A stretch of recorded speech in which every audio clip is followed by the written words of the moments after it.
Hey guys, Adam here from DirectionTrader.com. Let's go over the mid-morning looking forward video here. Start here with the S&P. It's going to be kind of a short video, guys, because it's the same level that I was talking about all last week in my video. Kind of that 46.5. At this point, since we had such a gap down, guys, it's very tough for me to. I'm definitely not bullish, but yet I'm not completely bearish yet either. At this point right now, if I scoot this over a little bit, I am still I'm bearish below 46.5. I'm bullish above 46.5.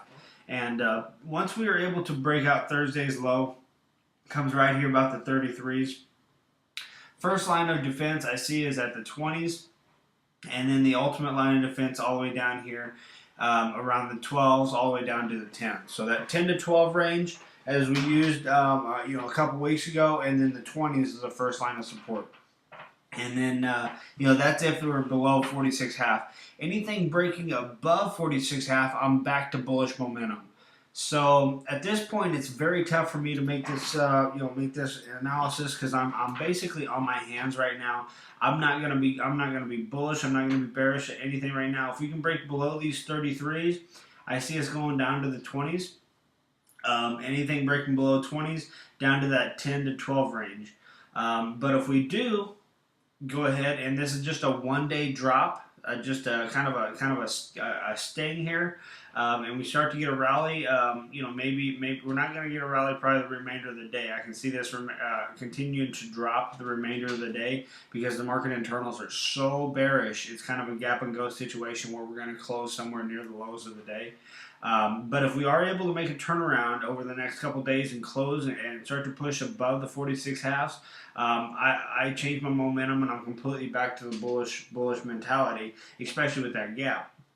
But if we can't get above them 46.5s, I'm going to continue to look for this market to drop, continue to look for it to drop, retesting some support here, and the levels of support that I see right now are the 20s. I'm sorry, the 20s. And that 10 to 12 range. So the 20s is the first line of defense for the short sides, and then 10 to 12 range, 1810, 1812 range would be the ultimate support. And you see I have it marked up right down here. So anything below that, then it's off to the races, back to the downside. So kind of a choppy video here, guys, because I am completely on my hands. I'm not short anything. I'm not long anything at the moment. I want to see what this market wants to do. Are we going to get below these 33s and continue to work that way tomorrow? And if it does, I will look to be bearish on down to these support areas.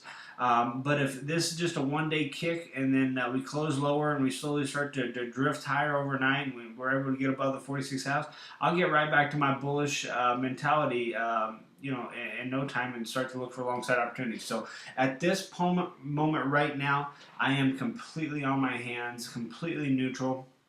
And I just want to see what this market wants to do. Is it going to sell off so much that it forces us to get bearish? Or is this just going to be a 1 or 2 day deal and then we get a pop back up, get above them 46.5s, and then we're off to the races again, back to the upside? That's what I'm waiting for. That's kind of what I'm sitting on my hands watching here, guys.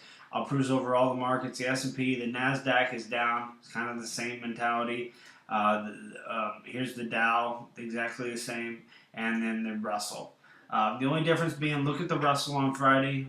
The Russell actually had a negative day on Friday whenever you had positive Dow, neutral NASDAQ, and definitely a positive S&P. So the Russell was a little more bearish than the other instruments on Friday, causing maybe, if you want to call it a 3 to 1, you can. Russell was bearish. The other three were neutral to bullish.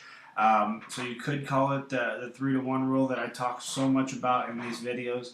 But as of right now, let's just say the S&P, that 46.5 is a level I'm going to continue to watch. If we can get back above it, I'm going to go long. Anything below that, I'm going to look for support down here at the 20s first, and then the 10 to 12s. So hope you like these videos, guys. If you have any questions, email me, adam@directiontrader.com. If not, I appreciate you guys watching, and I will see you in tomorrow's video.